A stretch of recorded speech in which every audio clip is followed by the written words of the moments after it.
Ang Galit ng Orc, kwento ni Balmond. Short novel sa Tagalog, may dialogues.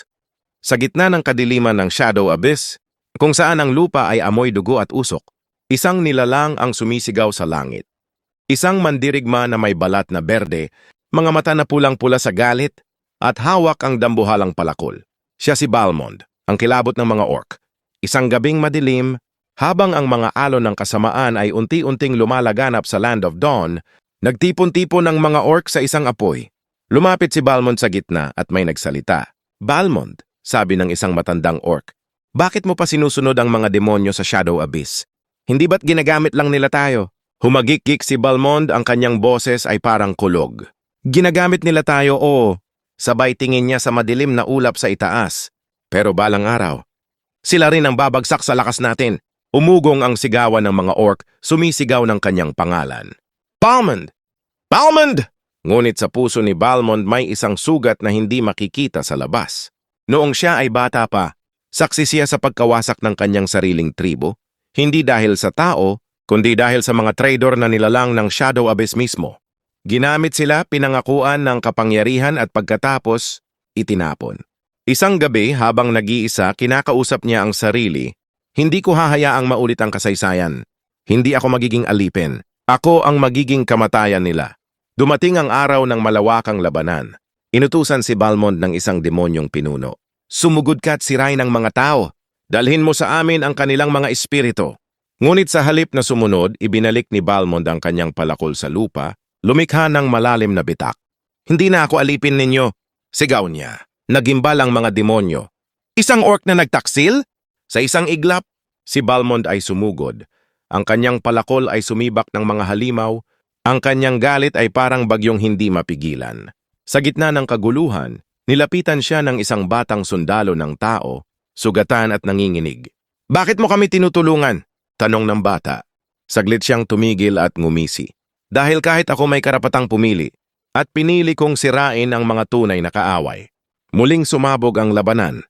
Sa bawat hampas ni Balmond, gumuguhong parang mga tuyong dahon ang kanyang mga kalaban. Hindi na siya para sa kadiliman, hindi rin siya para sa liwanag. Siya ay naging sariling puwersa ng kalikasan, isang bagyong hindi kayang ikahon ng kahit sinong makapangyarihan. Mula noon sa bawat bulong ng mga takot sa gabi, may isang pangalan na kinatatakutan, hindi dahil siya ay alipin ng Shadow Abyss, kundi dahil siya ay sariling halimaw ng katarungan at galit. Balmond, ang pumapatay ng mga diablo. Ang digmaan ng galit, Balmond versus Tammuz. Part 2 ng kwento, Tagalog short novel. Lumipas ang mga araw matapos talikuran ni Balmond ang Shadow Abyss. Ngunit hindi pa tapos ang laban.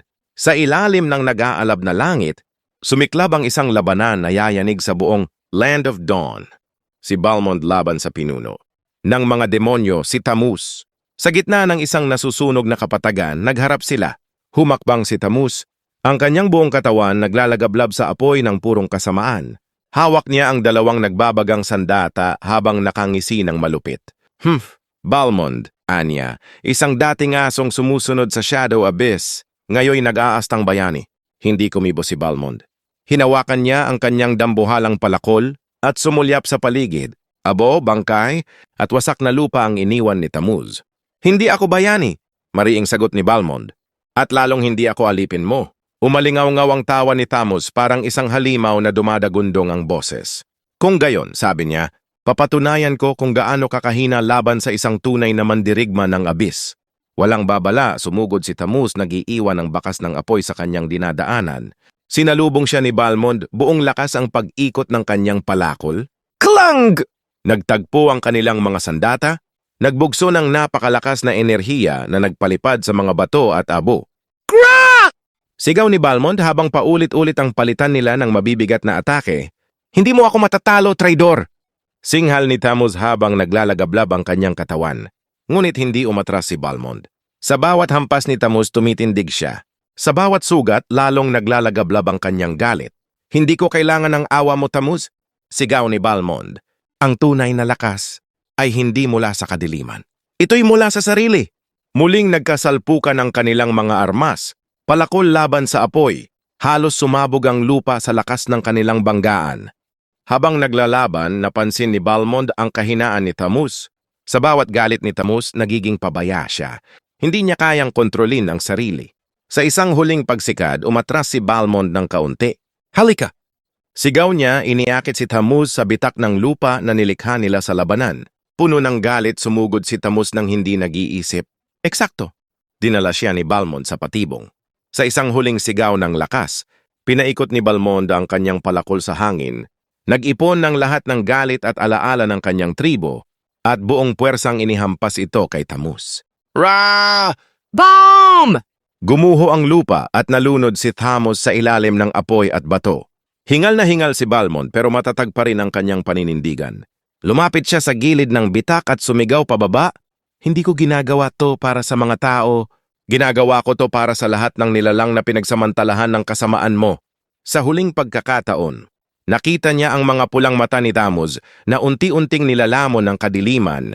Mula noon sa bawat pag-ihip ng malupit na hangin, dala nito ang bulong ng isang alamat, isang orc na hindi yumuko sa kasamaan, isang mandirigmang nagsindi ng apoy ng pag-asa sa gitna ng kadiliman. At ang kanyang pangalan, Balmond, ang tagapagsabog ng Shadow Abyss,